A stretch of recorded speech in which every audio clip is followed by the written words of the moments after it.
Picture this, sitting at a coffee shop waiting for your order. Pull out your phone, jump on the cafe's free Wi-Fi, and start browsing for a pair of shoes you've had your eye on for a little while. You find them, you add them to your cart, and go to checkout. You type in your name, your shipping address, your credit card number. You hit place order. What just happened to that data? Where did it go? Who might have seen it? That's exactly what we're talking about today, because shopping on public Wi-Fi feels harmless. But there are some real risks that you should know about in a dead simple way to protect yourself. What's going on, everyone? My name's Eric Hunsaker, and here on this channel, we cut through the fluff to help keep you secure online without all the confusing tech jargon. Today, we're breaking down exactly what actually happens to your data on public Wi-Fi, what protects you and what doesn't, and how ExpressVPN makes it easy to shop anywhere without worrying about it. Let's get into it. What's actually happening on that coffee shop Wi-Fi? Most public Wi-Fi networks, the kind you find at cafes, airports, hotels, even the gym, are open networks. It means they're not encrypting the data traveling between your device and the router. Anyone on that network who knows what they're doing can potentially intercept it. Here's a simple way to think about it. Imagine you're passing a note in class. You fold it up, hand it to the person next to you, and they pass it along. Everyone in that chain can open it and read it before it reaches the intended recipient. It's basically what an open Wi-Fi network looks like for your data. There are three main attack types that get used on public Wi-Fi. The first is packet sniffing. Every piece of data traveling across the network is broken into small chunks called packets. On an open network, someone with basic software can capture those packets and read what's inside. Login credentials, form data, page content. If it's not encrypted on your end, it's readable. The second is the man-in-the-middle attack. This is where an attacker positions themselves between you and the internet.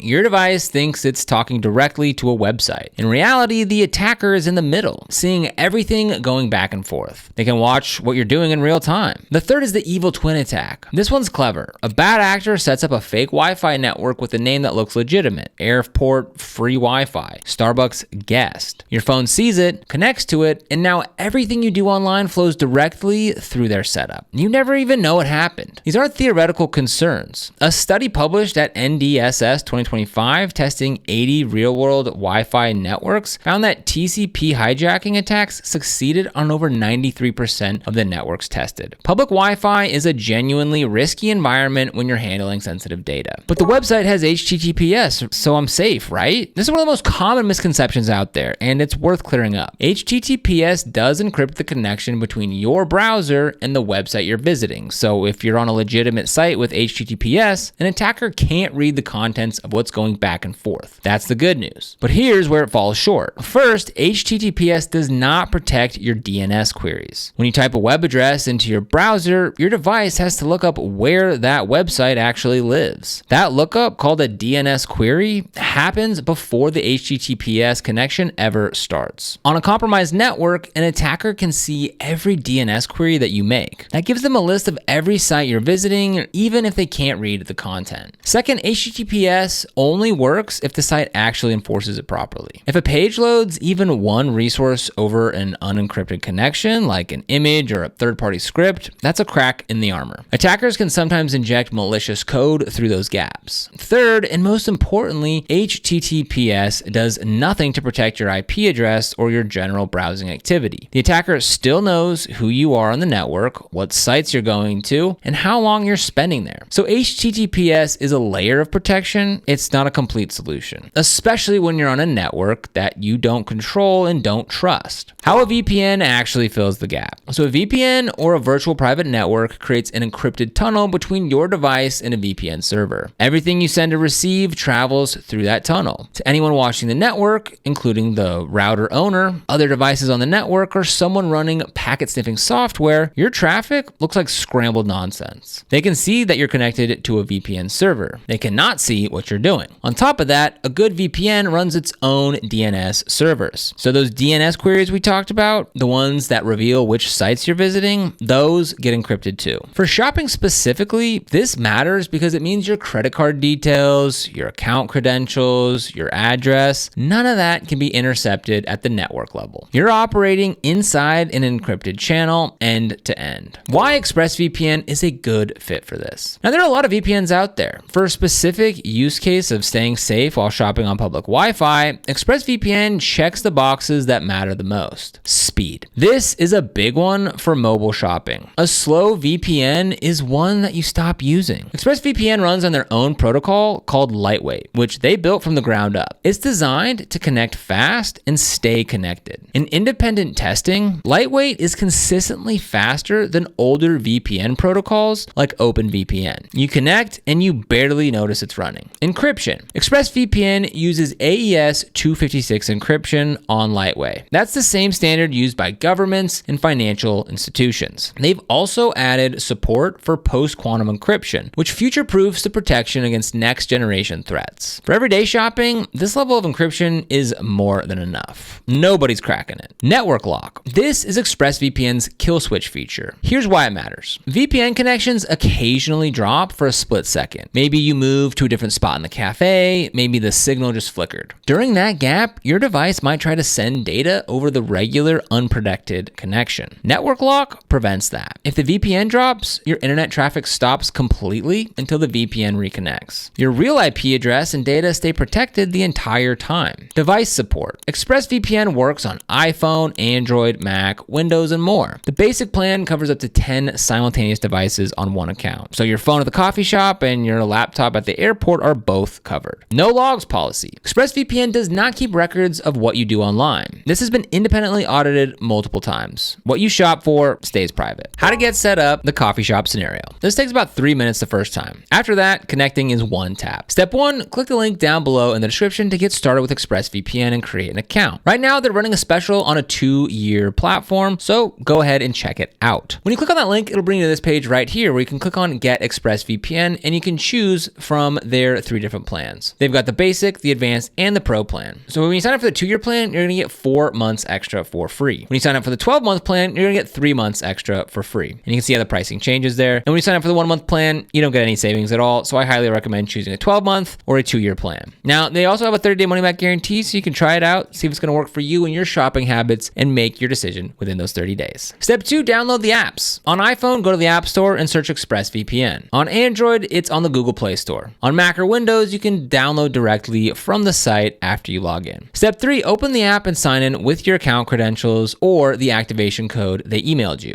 Step 4, turn on network lock before you do anything else. On iPhone, tap the menu, go to settings, then find the network lock toggle and turn it on. On Android, it's under settings as well. This ensures that if the VPN ever disconnects, your traffic won't leak. Step 5, tap the big power button on the home screen. ExpressVPN will connect you to the fastest available server automatically. You'll see connected at the top of the screen. That's it. Now open your browser, go to whatever store you were shopping at, and everything you do is encrypted. One extra step, you can also set ExpressVPN to connect automatically whenever you join a Wi-Fi network. That way you never have to think about it. You sit down at a coffee shop, connect to the Wi-Fi, and the VPN kicks in on its own before you even open your browser. When to actually use it? The easy rule. Anytime you're on Wi-Fi you don't control, use a VPN. That means coffee shops, airport lounges, hotel lobbies, libraries, co-working spaces, anywhere the network belongs to someone else. At home, on your own password protected router, you're in much better shape. Using a VPN at home is a personal choice. On public Wi-Fi, especially when you're shopping, it's just a smart call. So if you want to get started with ExpressVPN, we've got the link for you down in the description below. The current deal is about 78% off the 2-year plan with 4 months free. They've also got that 30-day money-back guarantee, so you can try it completely risk-free. If it's not for you, you get a full refund. So again, if you want to get started with this or any other products we recommend, you'll find links for them down in the description below. These are affiliate links, which means we do earn a small commission when you use them at no extra cost to you. And these commissions really help support the channel and allow us to continue to create free content just like this. So if you end up using them, we thank you so much in advance. And if you found this video helpful, don't forget to like, subscribe, and hit that notification bell so you never miss another video. Here on this channel, we cover everything from VPNs and cybersecurity to how to stay safe online and detailed product comparisons, so be sure to subscribe. But other than that, thanks so much for watching. We'll see you here in the next video.